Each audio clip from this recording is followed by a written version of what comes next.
Je m'appelle Saul, j'ai 31 ans.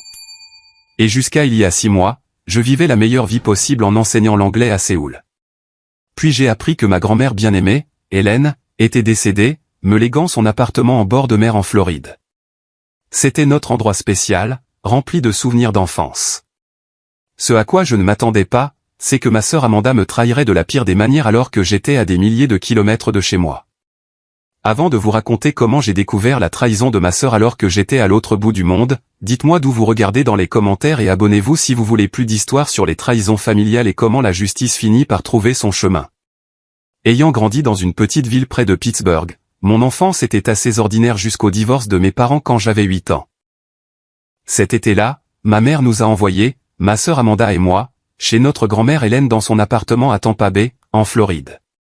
C'était censé être un arrangement temporaire pendant que nos parents réglaient leur divorce compliqué. Mais ces 3 mois ont changé ma vie à jamais.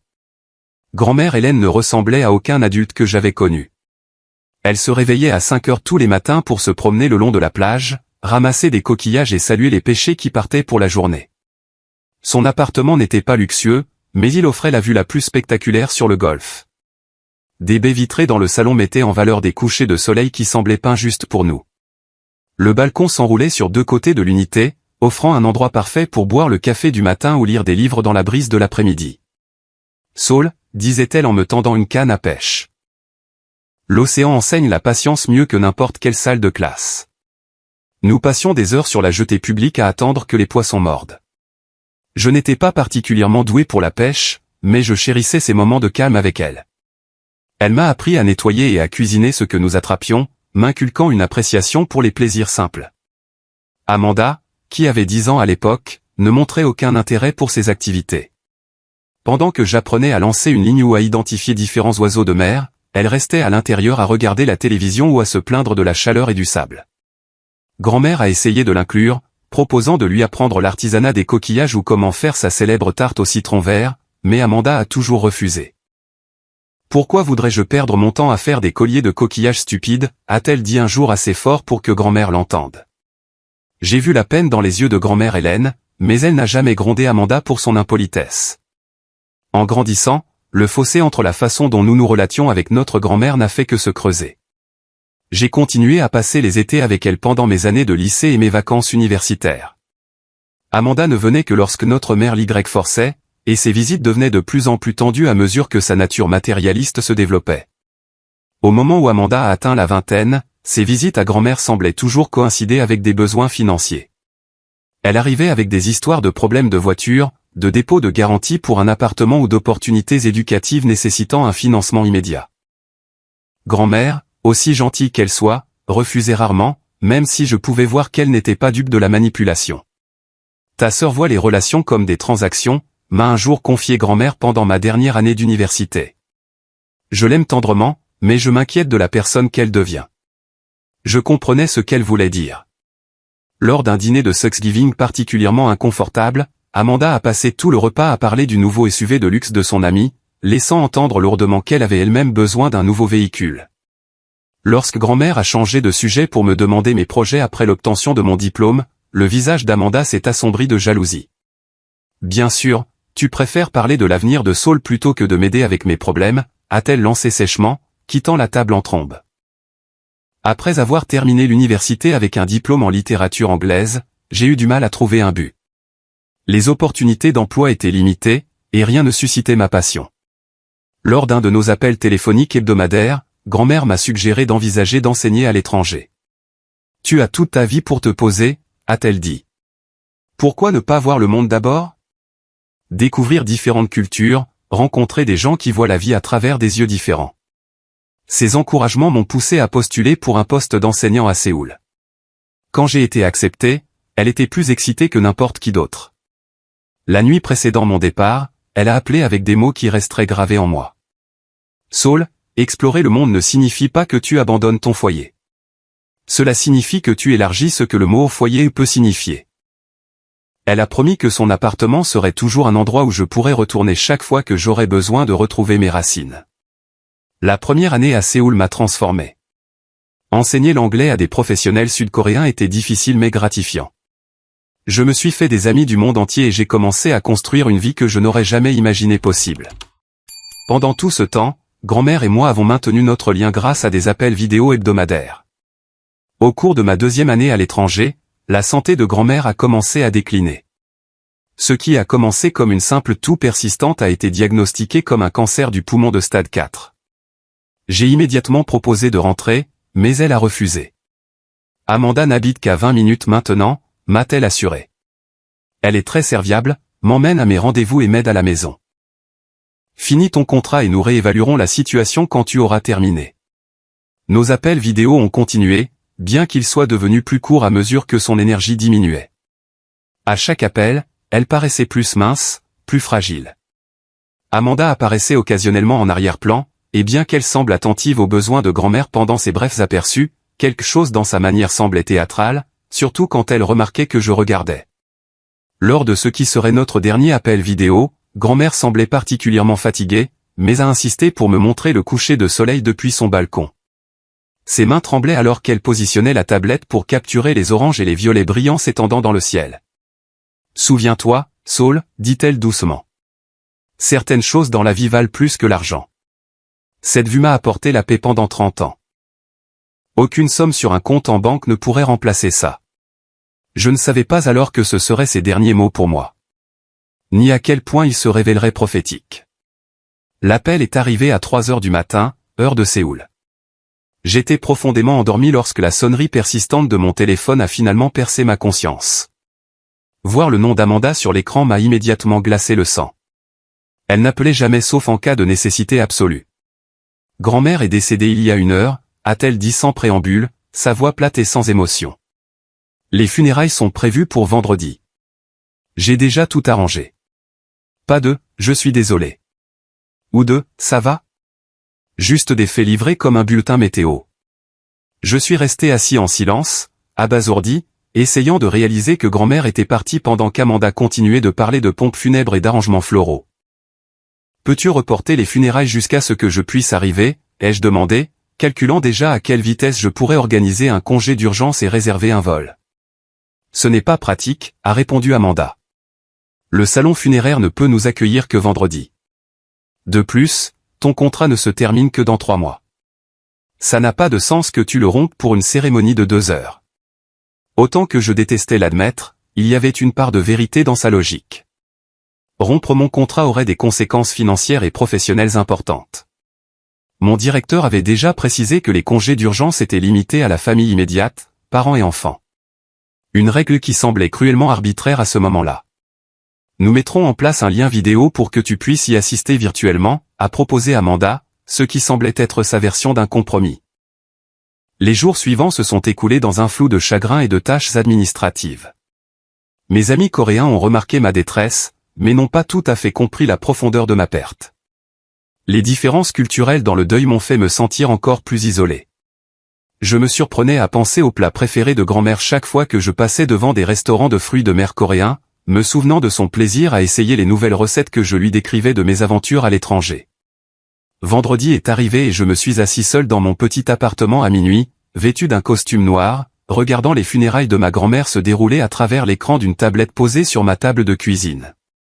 Le salon funéraire avait installé un ordinateur portable au fond de la salle, me donnant une vue sur l'ensemble du service.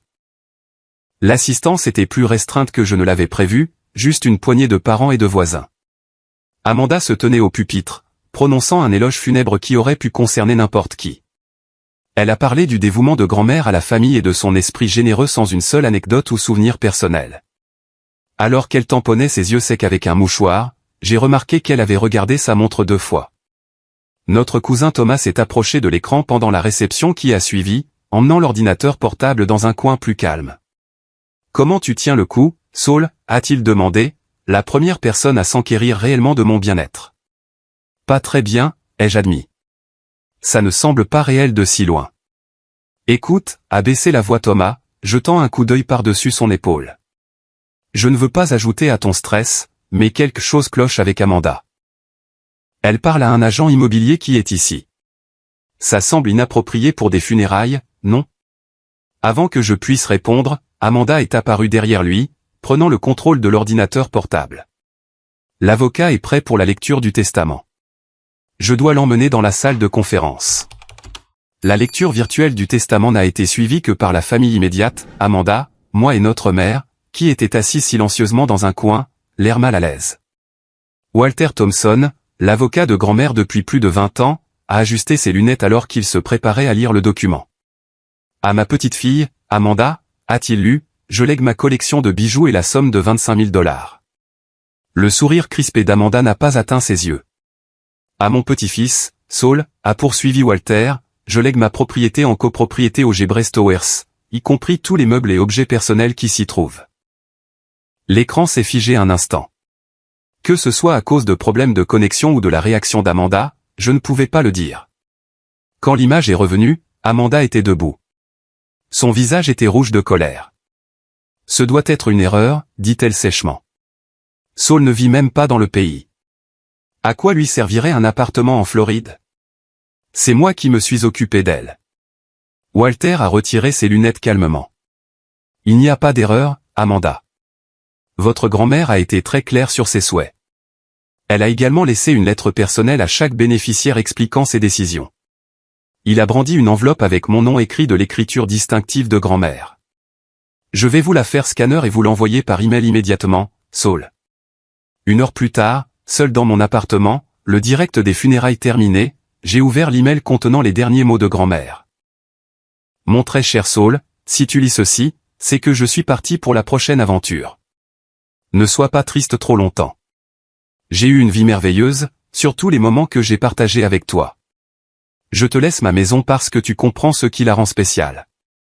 Ce n'est pas le bâtiment ou l'emplacement, bien que les couchers de soleil soient certainement un bonus. Ce sont les souvenirs et le sentiment de paix que j'y ai trouvé.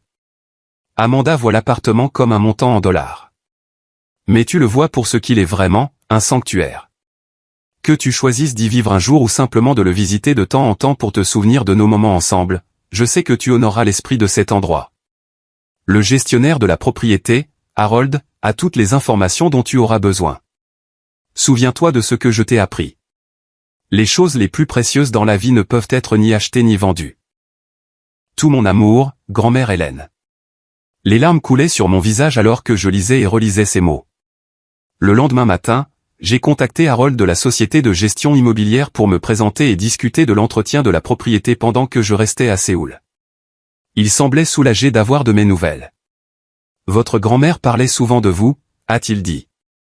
Elle était si fière de vos aventures en Asie. Nous prendrons bien soin de l'endroit jusqu'à ce que vous puissiez venir le voir vous-même. J'ai prévu de le visiter pendant mes vacances d'été, dans 3 mois.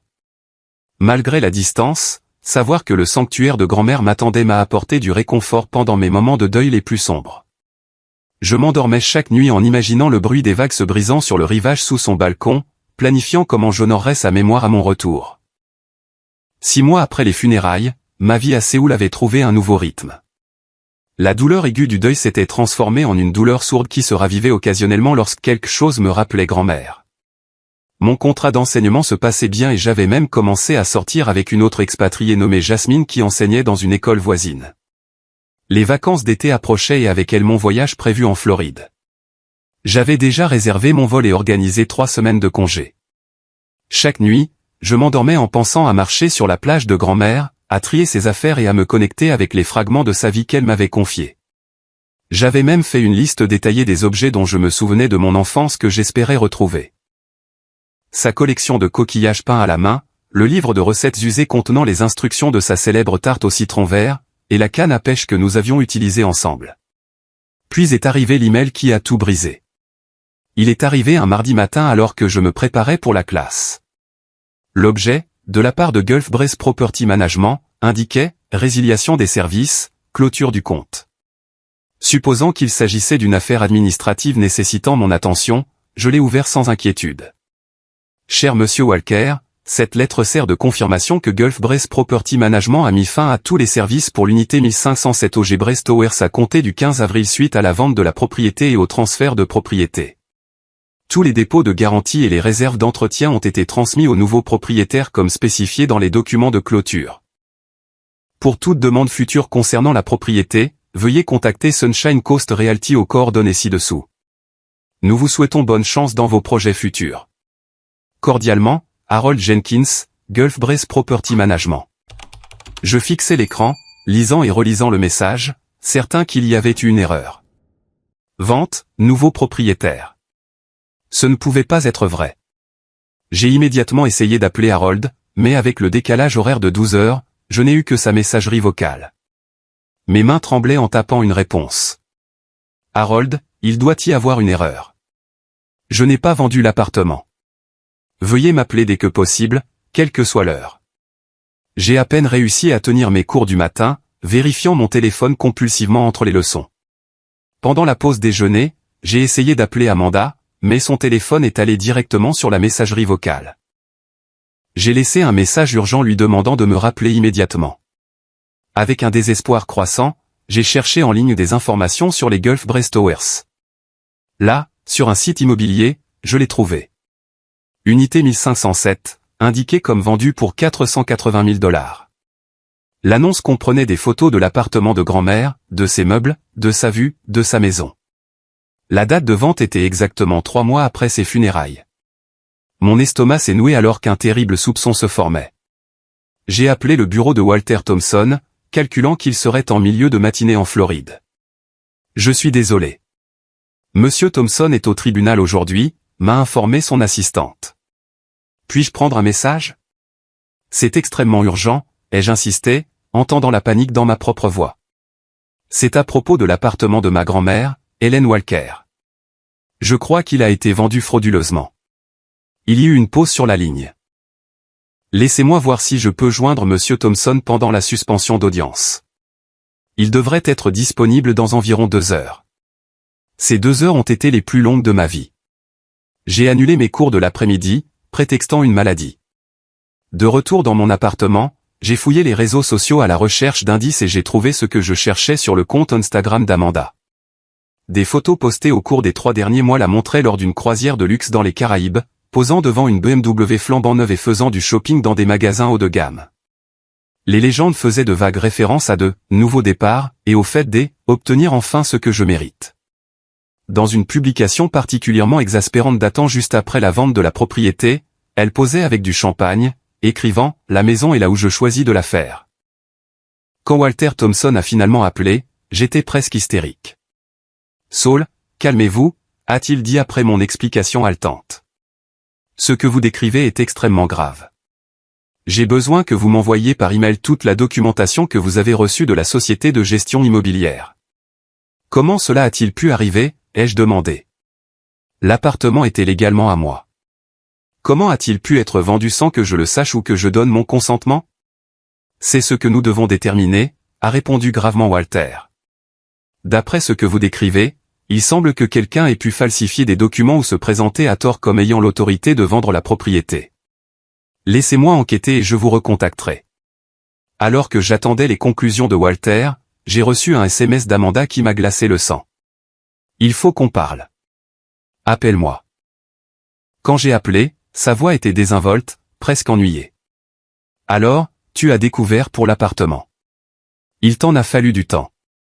Amanda, qu'as-tu fait? Ai-je demandé, luttant pour garder une voix stable. J'ai fait ce que grand-mère voulait vraiment, a-t-elle répondu froidement. Elle n'a jamais eu l'intention que cet endroit reste vide pendant que tu jouais au professeur en Corée. Elle aurait voulu que l'argent profite à la famille. Ce n'est pas à toi de prendre cette décision. L'appartement m'a été légué, pas à toi. Oh, s'il te plaît, a-t-elle ricané. Qu'est-ce que tu allais en faire? Le visiter 2 semaines par an. Pendant ce temps, moi, je suis ici, à lutter pour joindre les 2 bouts après avoir passé des années à m'occuper d'elle. Sais-tu à combien de rendez-vous chez le médecin je l'ai conduite? Combien de médicaments j'ai géré? Ma colère a éclaté. C'était ton choix. Et ça ne te donne pas le droit de me voler. Comment as-tu même fait? L'acte de propriété était à mon nom. Il y eut une légère pause avant qu'Amanda ne réponde. Disons simplement que je me suis occupé des formalités administratives. Personne n'a posé de questions puisque tu étais manifestement trop occupé avec ta vie exotique à l'étranger pour t'occuper des choses toi-même. C'est de la fraude, Amanda. C'est un crime. Son rire était sec. Bonne chance pour prouver quoi que ce soit depuis Séoul. De plus, l'argent a déjà été dépensé. L'appartement a déjà été vendu à une gentille famille. Vas-tu vraiment essayer de les expulser? Parce que c'est ce qui arriverait si tu poursuivais cette affaire. Tu ne t'en sortiras pas comme ça, ai-je promis. Je m'en suis déjà sorti, a-t-elle répondu avant de raccrocher. Je suis resté assis en silence, abasourdi, l'ampleur de sa trahison m'envahissant. Plus que l'argent, c'est la perte du sanctuaire de grand-mère qui me blessait le plus profondément. L'endroit où nous avions partagé tant de moments précieux, le lien physique avec sa mémoire. À travers des larmes de rage et de chagrin, je me suis fait une promesse à moi-même et à la mémoire de grand-mère. Ce n'était pas fini. Les 16 heures qui ont suivi l'appel d'Amanda ont été une tempête d'émotions. Choc, trahison, rage, et sous tout cela, un profond sentiment de perte. Je n'avais pas seulement perdu une propriété. J'avais perdu mon dernier lien avec grand-mère. Le sommeil était impossible. Au lieu de cela, j'ai arpenté mon petit appartement de Séoul, rejouant les mots dédaigneux d'Amanda et calculant les options que j'avais à des milliers de kilomètres de là. Le matin, Walter Thompson m'avait envoyé par email la confirmation de mes pires craintes. L'appartement avait en effet été vendu par des moyens qui semblaient frauduleux. Selon les registres du comté, a-t-il écrit, la vente a été traitée à l'aide d'une procuration prétendument signée par vous, accordant à Amanda l'autorité de gérer et de vendre la propriété en votre nom. J'ai obtenu une copie de ce document et même à mon œil non averti, la signature ne correspond pas à celle que j'ai dans mes dossiers pour vous lors du traitement du testament de votre grand-mère. Il a joint le document de procuration et voir l'approximation grossière de ma signature a provoqué une vague de nausée en moi. Amanda n'avait même pas essayé de la rendre convaincante. Avec cette preuve en main, j'ai rappelé Amanda. Cette fois, elle a répondu avec un soupir exagéré. Quoi encore, Saul? Je suis occupé. J'ai vu la fausse procuration, ai-je dit, en essayant de garder une voix stable. Walter en a une copie aussi. Nous savons tous les deux que ce n'est pas ma signature. Il y eut une brève pause avant qu'Amanda ne réponde, son ton passant d'agacé à défensif. Tu fais toute une histoire pour rien. Grand-mère voulait que j'aie la sécurité financière. Elle n'a simplement pas eu le courage de te le dire directement.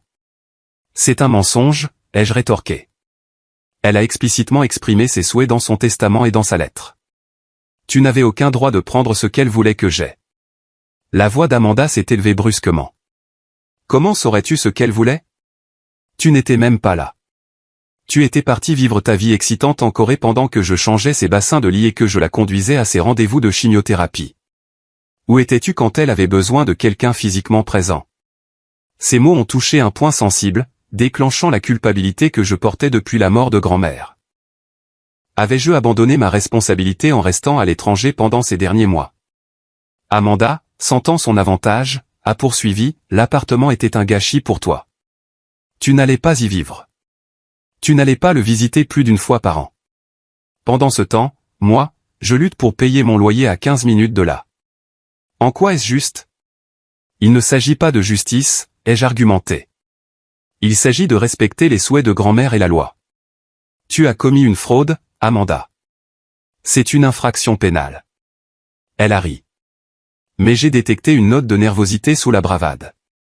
Bonne chance pour prouver quoi que ce soit depuis l'autre bout du monde. Personne ne prendra au sérieux le cas d'un professeur expatrié, surtout contre une résidente locale qui était la principale aidante.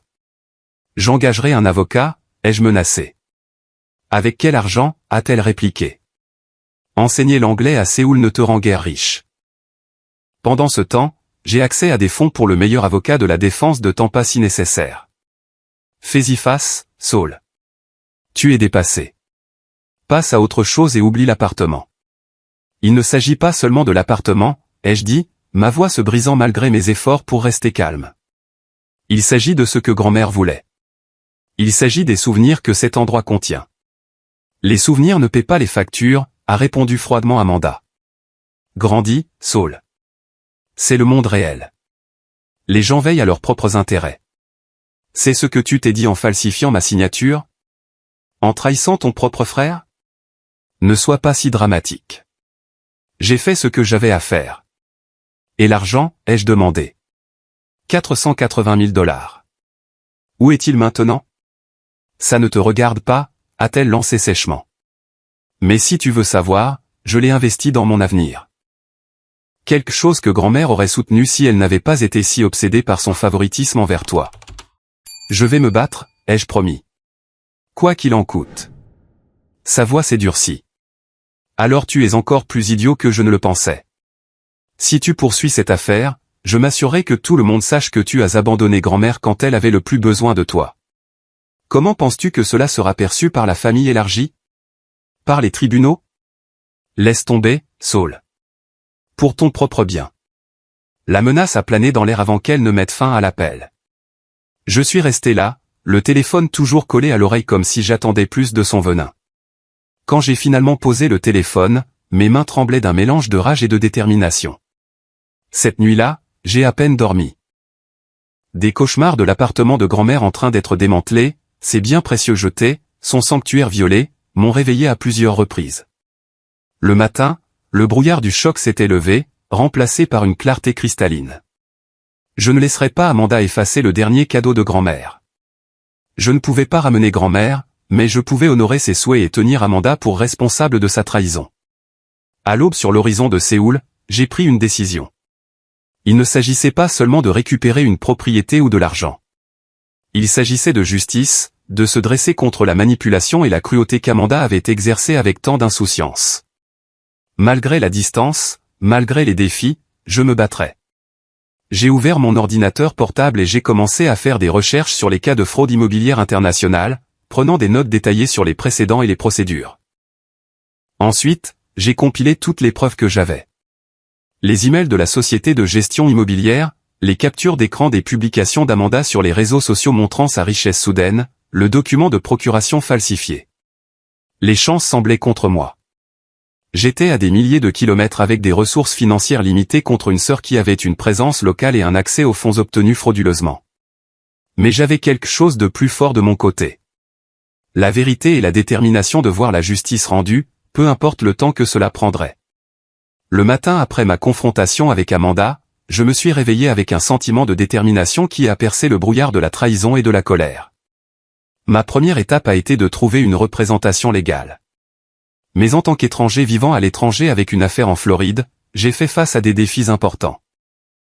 Après plusieurs réponses décourageantes d'avocats peu disposés à prendre un client international, un collègue coréen m'a suggéré de consulter Lincoln Park, un avocat américain spécialisé dans les litiges immobiliers à l'étranger dans un cabinet international ayant un bureau à Séoul. J'ai obtenu un rendez-vous pour le soir même et j'ai passé la journée à organiser méticuleusement chaque bride de preuve, les emails d'Harold, le document de procuration falsifié que Walter avait envoyé, les captures d'écran des achats somptueux d'Amanda, et la lettre de grand-mère expliquant pourquoi elle m'avait légué l'appartement. Le bureau de Lincoln se trouvait dans un gratte-ciel élégant de Gangnam. Bien que mon salaire d'enseignant couvre à peine mes dépenses de base, je savais que cette consultation en valait le coup. Lincoln, un homme d'âge mûr aux cheveux poivre et sel et aux yeux bienveillants derrière des lunettes à monture métallique, a écouté attentivement pendant que j'expliquais la situation.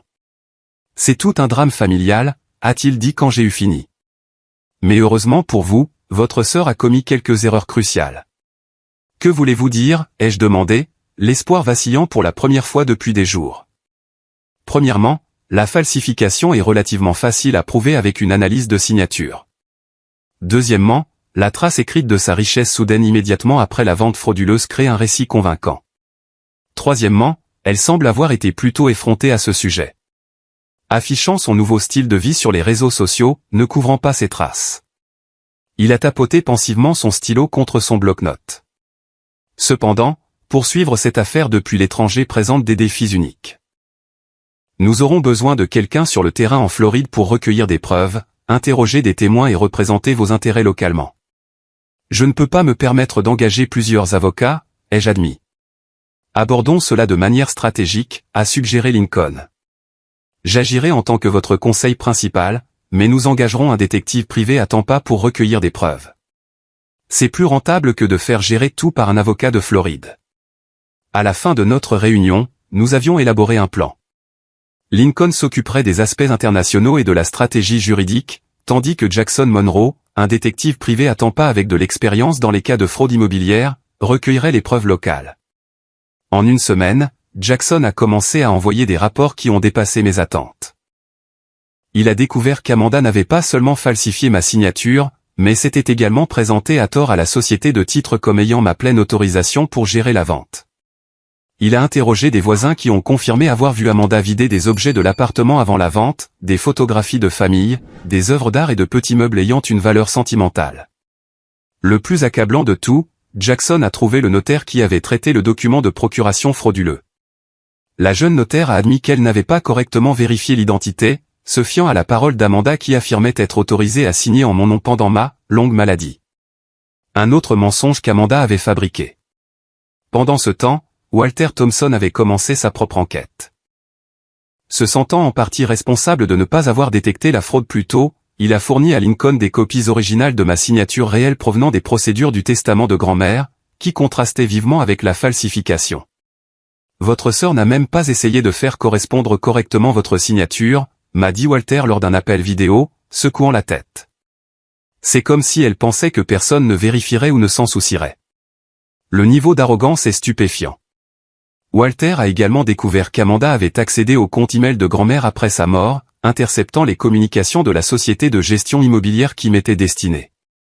Elle avait effectivement créé un blocus d'informations, s'assurant que je reste ignorant de ce qui se passait avec l'appartement jusqu'à ce que la vente soit terminée et l'argent sécurisé. À chaque nouvelle preuve, notre dossier se renforçait.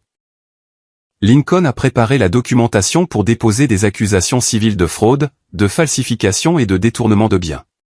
Walter, maintenant pleinement engagé à rectifier la situation, a travaillé avec les autorités locales pour explorer d'éventuelles accusations criminelles.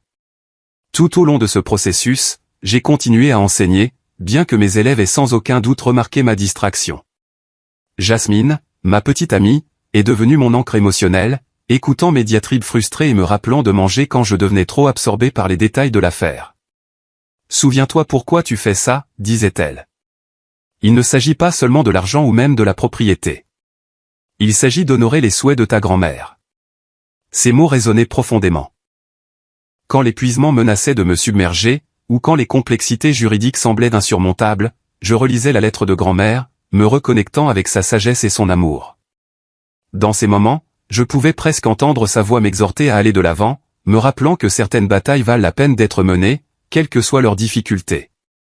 2 mois après le début de nos préparatifs juridiques, Jackson a fait une percée qui a radicalement fait pencher l'affaire en notre faveur. Il a localisé l'agent immobilier qui avait géré la vente de l'appartement et, grâce à une conversation prudente, a appris qu'elle s'était sentie mal à l'aise à propos de certains aspects de la transaction.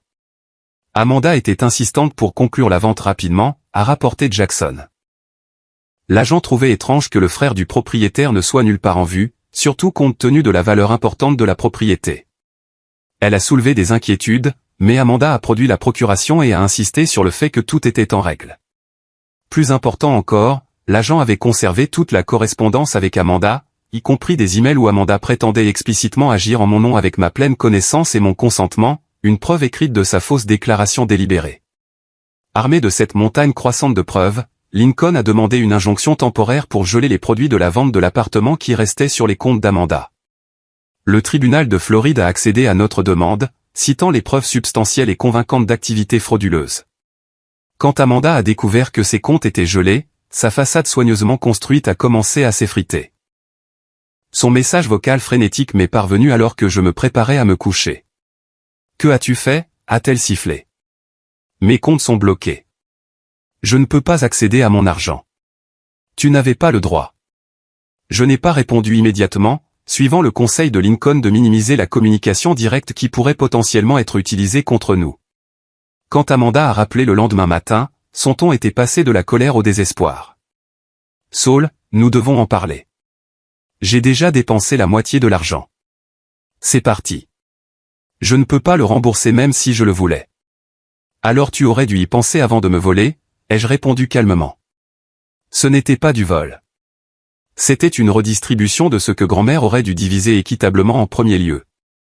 C'est aux tribunaux de décider maintenant, ai-je dit, mettant fin à l'appel. Alors que notre affaire prenait de l'ampleur, je me suis surpris à réfléchir à la dernière lettre de grand-mère. Les choses les plus précieuses dans la vie ne peuvent être ni achetées ni vendues, avait-elle écrit. En poursuivant la justice, je ne me battais pas seulement pour une propriété ou de l'argent. Je défendais ces valeurs immatérielles qu'elle m'avait inculquées, l'honnêteté, l'intégrité et le respect des souhaits des autres. La date du procès approchant et mes vacances d'été étant encore dans 2 mois, Lincoln a arrangé que je fournisse mon témoignage par vidéoconférence pour les audiences initiales. Notre stratégie prenait forme. Nos preuves étaient convaincantes, et pour la première fois depuis la découverte de la trahison, j'ai commencé à croire que la justice pourrait réellement être possible, même à 8000 km de distance. Alors que les procédures judiciaires s'intensifiaient, la pression a commencé à peser sur ma vie quotidienne. Des cernes se sont installées en permanence sous mes yeux, et mon style d'enseignement normalement enthousiaste est devenu mécanique. Mes étudiants coréens, trop polis pour se plaindre directement, ont commencé à laisser des commentaires anonymes sur mon esprit distrait et mon absence. Jasmine m'a suggéré de prendre un congé personnel, mais j'ai refusé. Le travail était la seule chose qui me rattachait à la normalité. Pendant ce temps, notre équipe juridique a continué à monter un dossier en béton. Jackson Monroe avait découvert des témoins supplémentaires qui pouvaient témoigner du comportement suspect d'Amanda au moment de la vente. Le serrurier qui a changé les serrures de l'appartement se souvenait qu'Amanda lui avait spécifiquement demandé de terminer le travail, avant que mon frère ne rentre de l'étranger. Le facteur se rappelait qu'Amanda interceptait les livraisons qui m'étaient adressées. Chaque témoignage ajoutait une brique supplémentaire au mur de preuves contre elle. Walter Thompson a déposé la plainte officielle auprès du tribunal de Floride, demandant non seulement la restitution de la propriété ou son équivalent monétaire, mais aussi des dommages et intérêts supplémentaires pour détresse émotionnelle et frais d'avocat. La date du procès a été fixée au 15 août, parfaitement synchronisée avec mes vacances d'été, me permettant de comparaître en personne. 3 semaines avant mon vol pour la Floride, l'injonction temporaire gelant les avoirs d'Amanda a été étendue pour inclure son nouveau véhicule et d'autres achats importants. Après que l'équipe d'expertise comptable a retracé la source des fonds directement à la vente de l'appartement, la panique d'Amanda a atteint de nouveaux sommets.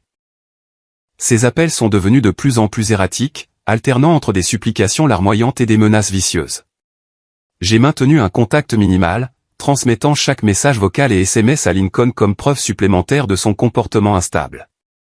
Elle réalise la gravité de sa situation, a expliqué Lincoln lors de notre mise à jour hebdomadaire. Les implications criminelles commencent probablement à se faire sentir. La falsification et la fraude de cette ampleur entraînent des peines de prison potentielles, pas seulement des sanctions civiles. Puis est arrivé l'appel qui a tout changé. C'était un mercredi soir à Séoul, donc tôt le mercredi matin en Floride. Je corrigeais des copies quand mon téléphone a sonné, affichant le numéro d'Amanda.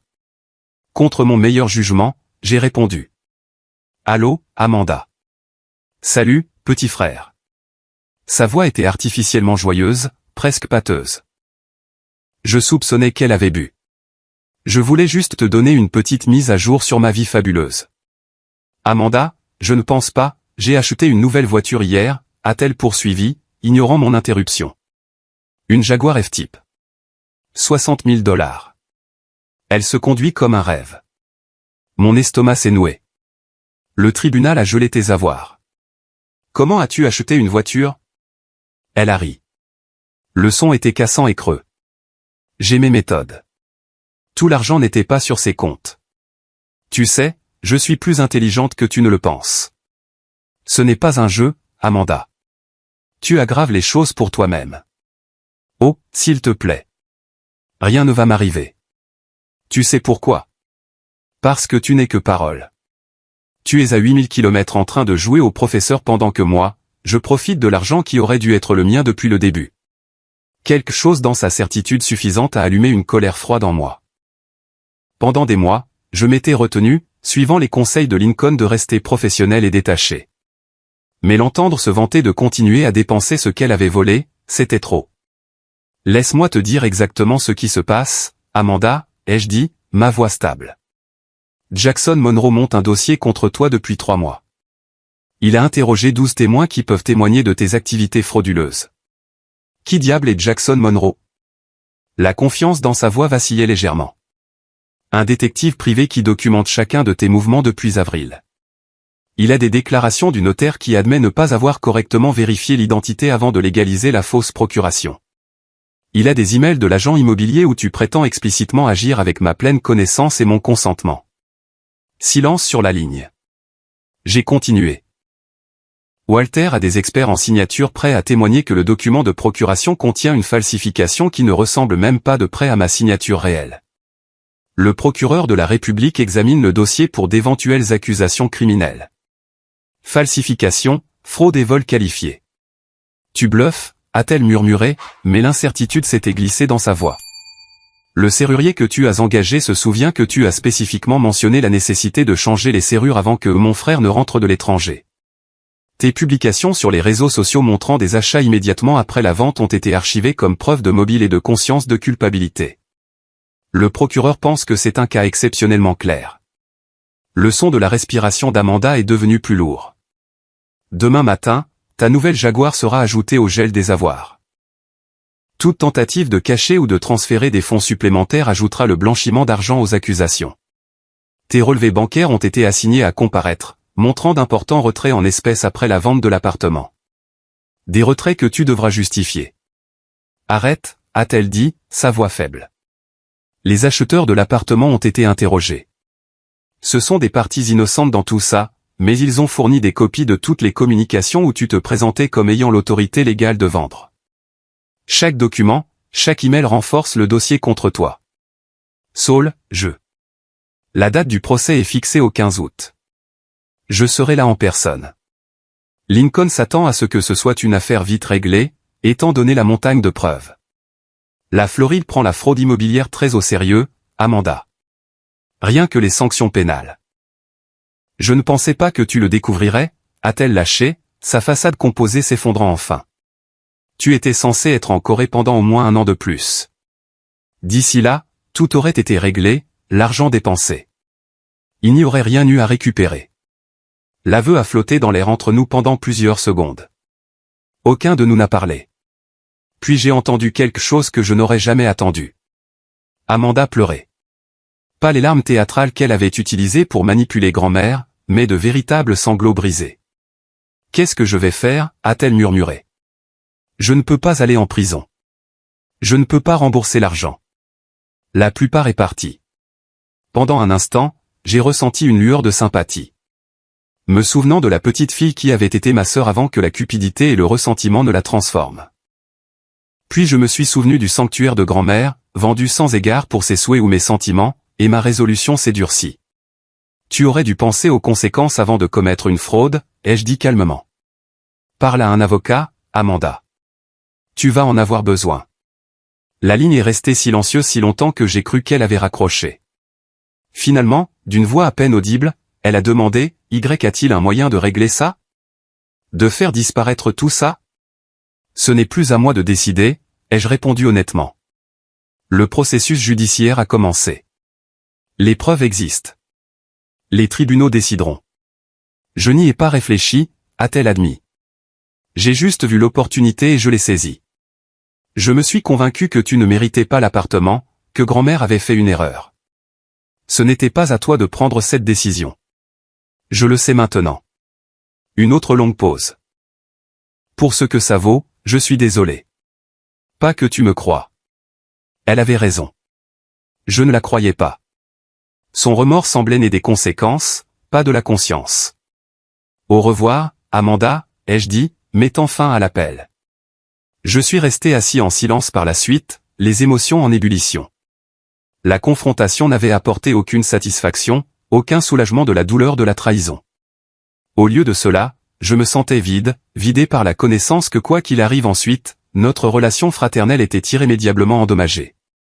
Même si la bataille juridique se terminait en ma faveur, nous avions tous les deux perdu quelque chose qui ne pourrait jamais être récupéré. Cette nuit-là, j'ai rêvé de l'appartement de grand-mère.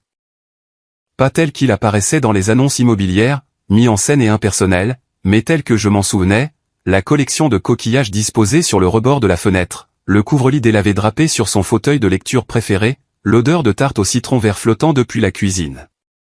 Dans le rêve, grand-mère se tenait sur le balcon, regardant le coucher de soleil. Quand elle s'est tournée vers moi, son sourire était triste mais entendu, comme pour dire que certaines pertes révèlent des vérités douloureuses que nous devons voir. Je me suis réveillé avec des larmes sur le visage, mais de la clarté dans mon cœur. La bataille juridique ne concernait pas seulement la propriété ou l'argent. Il s'agissait de rester ferme face à l'injustice, même quand elle venait de quelqu'un qui aurait dû être digne de confiance. Il s'agissait d'honorer les dernières volontés de grand-mère et les valeurs qu'elle avait vécues. Le voyage était loin d'être terminé, mais le tournant était arrivé. Amanda comprenait maintenant toutes les conséquences de ses actes. La justice, longtemps retardée par la distance et la tromperie, était enfin à portée de main. La salle d'audience de Floride me semblait étrangement familière et pourtant intimement significative. En y entrant ce matin doux humide, après des mois de lutte depuis l'autre bout du monde, j'étais enfin présent en personne pour l'aboutissement de notre affaire. Lincoln marchait à mes côtés, sa démarche assurée me rassurant. Walter Thompson nous attendait à la table du demandeur, son visage familier étant une vue bienvenue après des années à ne le voir qu'à travers des appels vidéo. Amanda est arrivée avec son avocate, une femme à l'air sévère dans un costume coûteux. L'apparence de ma sœur m'a choqué. Elle avait perdu du poids, et des cernes ombraient ses yeux. Quand nos regards se sont croisés, elle a rapidement détourné les yeux, les épaules rentrées comme pour se faire plus petites. La procédure s'est déroulée plus rapidement que je ne l'avais prévu. Avec les preuves accablantes que Jackson avait recueillies, associées à l'aveu accablant d'Amanda lors de notre appel téléphonique, que Lincoln avait sagement enregistré avec mon consentement, ce qui est autorisé par la loi de consentement des deux parties en Floride, son avocate lui a conseillé de chercher un règlement à l'amiable plutôt que de faire face à un procès complet. La juge Eleanor Martinez a examiné les termes du règlement proposé, levant occasionnellement les yeux pour étudier le visage d'Amanda ou le mien. L'accord final exigeait qu'Amanda rembourse la totalité des $480 000 de la vente de l'appartement, plus $50 000 supplémentaires en dommages et intérêts pour détresse émotionnelle et frais de justice. Mademoiselle Walker a adressé la juge Martinez directement à Amanda. Étant donné que vous avez témoigné qu'une grande partie de l'argent a déjà été dépensée, comment proposez-vous de satisfaire ce jugement? L'avocate d'Amanda s'est levée. Votre honneur, ma cliente a accepté de liquider tous les actifs achetés avec les produits, y compris son véhicule et sa collection de bijoux. Elle s'engagera également dans un plan de remboursement structuré pour le solde restant, garanti par une hypothèque sur ses revenus futurs. La juge Martinez a hoché la tête, puis s'est tournée vers moi. Monsieur Walker, ces termes sont-ils acceptables pour vous? J'ai jeté un coup d'œil à Lincoln, qui a fait un léger signe de tête. Oui, votre honneur, ai-je répondu, avec une condition supplémentaire. Et ce serait? J'aimerais que le tribunal reconnaisse officiellement que la vente de la propriété était frauduleuse, la rendant ainsi nulle et non avenue. Cette demande a considérablement compliqué les choses. Les acheteurs innocents qui avaient acheté l'appartement y vivaient maintenant, n'ayant rien fait de mal. La juge Martinez a retiré ses lunettes, considérant la situation. Cela présente un problème d'équité, a-t-elle noté. Les occupants actuels ont acheté la propriété de bonne foi. Annuler la vente créerait une nouvelle injustice. Je comprends, votre honneur, ai-je dit, ayant anticipé cette objection. Je ne cherche pas à expulser les résidents actuels. Je demande plutôt une reconnaissance légale que la vente elle-même était invalide, ce qui renforcerait les accusations criminelles potentielles et empêcherait ma sœur de bénéficier de toute réclamation future liée à la propriété. Après avoir consulté les deux équipes juridiques, un compromis a été trouvé. La vente serait officiellement déclarée frauduleuse dans les archives du tribunal, mais avec des dispositions protégeant le droit des acheteurs innocents de rester dans la propriété.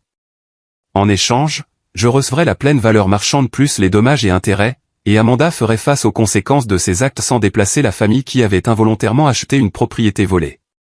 Quant aux accusations criminelles, le procureur de la République avait accepté de suspendre les poursuites si Amanda effectuait des travaux d'intérêt général, suivait des conseils financiers et adhérait strictement au plan de remboursement. Un résultat indulgent qui m'a soulagé en privé malgré tout. Je ne voulais pas voir ma sœur en prison, malgré sa trahison. Quand le marteau est tombé, finalisant le jugement, je m'attendais à me sentir triomphant. Au lieu de cela, un mélange complexe d'émotions m'a envahi.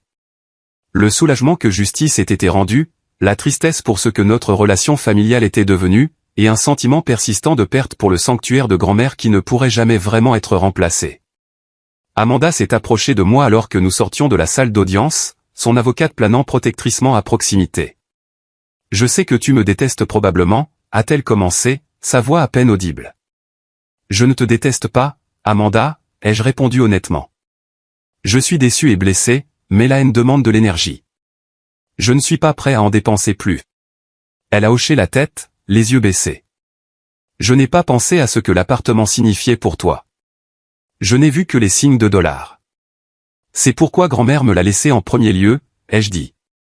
Elle savait que j'appréciais les souvenirs plus que l'argent. Elle avait raison sur nous deux, l'aveu d'Amanda m'a surpris par sa conscience de soi. Je vais rembourser chaque centime, Saul. Ça prendra du temps, mais je le ferai. Je te crois, ai-je dit, bien que je n'en sois pas entièrement sûr. Et les choses que j'ai prises de l'appartement avant de le vendre. Le livre de recettes de grand-mère, la collection de coquillages, quelques albums photos. Ils sont dans un garde-meuble. Ils sont à toi. Je les ferai livrer au bureau de Walter. Ce geste inattendu m'a touché plus profondément que je ne pouvais l'exprimer. Ces objets irremplaçables contenaient l'essence de mes souvenirs avec grand-mère, quelque chose qu'aucun règlement monétaire ne pourrait restaurer. Merci, ai-je réussi à dire, la gorge serrée par l'émotion. La bataille juridique étant résolue, j'ai passé le reste de mon temps en Floride, récupérant les effets personnels de grand-mère du garde-meuble et visitant ses endroits préférés, la jetée où nous avions pêché, la plage où nous avions ramassé des coquillages, le petit café où elle m'avait fait découvrir la tarte au citron vert. À chaque endroit, je sentais sa présence, non pas comme un fantôme, mais comme la sagesse et l'amour accumulés qu'elle avait versé dans notre relation. Avant de retourner à Séoul, j'ai fait une dernière visite à l'appartement, ayant arrangé cela avec les nouveaux propriétaires par l'intermédiaire de Walter. Debout sur le balcon familier, regardant le coucher de soleil peindre le golfe dans des tons d'orange et de violet, je me suis souvenu des mots de grand-mère. Certaines choses dans la vie valent plus que l'argent. Elle avait eu raison. La vue restait à couper le souffle, mais ce qui la rendait vraiment précieuse, c'étaient les souvenirs qui y étaient attachés. Des souvenirs que je portais en moi, peu importe qui possédait l'espace physique. De retour à Séoul, j'ai repris l'enseignement avec une concentration renouvelée. L'argent du règlement est resté en grande partie intact sur un compte d'investissement, à l'exception d'une partie que j'ai utilisée pour créer une petite bourse au nom de grand-mère au collège communautaire local où elle avait suivi des cours de peinture à la retraite. Dans les mois qui ont suivi, Amanda a tenu parole, effectuant des paiements réguliers conformément aux termes du règlement. Notre communication est restée minimale mais civile. Aucun de nous n'était prêt à la réconciliation, mais tous deux reconnaissant que le pire était derrière nous.